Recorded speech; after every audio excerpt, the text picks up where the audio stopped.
Daily Gospel Reflection with Father Jack. Friends, brothers, and sisters, nothing can stop God's plan for your life. Reflect and be blessed.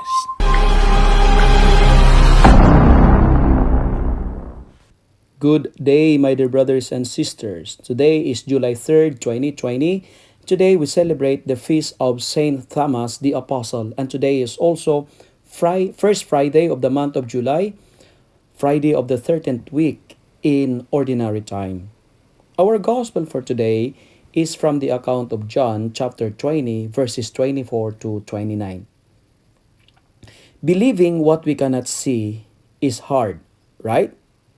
Because some of us, we need proofs, we need evidence. To see is to believe is the principle to achieve the clarity of skepticism. To arrive at truth for some others, they need to see it first.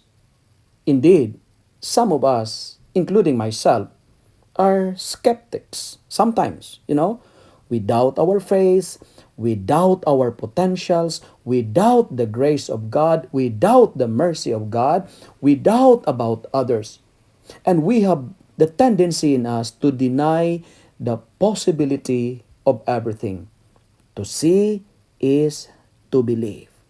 You have the potentials, you have the great future, but sometimes it is our doubt that hinder our success. Today, this gospel is for you.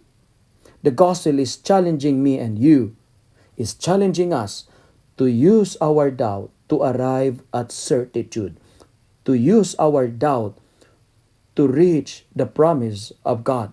Friends, my dear brothers and sisters, let us make use of our doubts to uncover the mystery of our faith. Feed your faith and starve your doubts. Choose faith over doubts. Choose faith over fears. Choose faith over your skepticisms. Like Thomas, perhaps we have some doubts in our faith. Maybe some of you are still, being drowned in the ocean of doubts. But the gospel today is reminding us, and I quote, do not continue in your belief, but believe.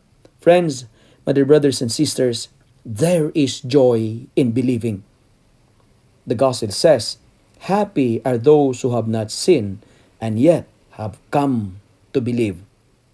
Happy are you when you believe. God will eliminate your fears. God will eliminate your skepticism when you have faith, because faith can move mountains. Friends, remove the philosophy to see is to believe.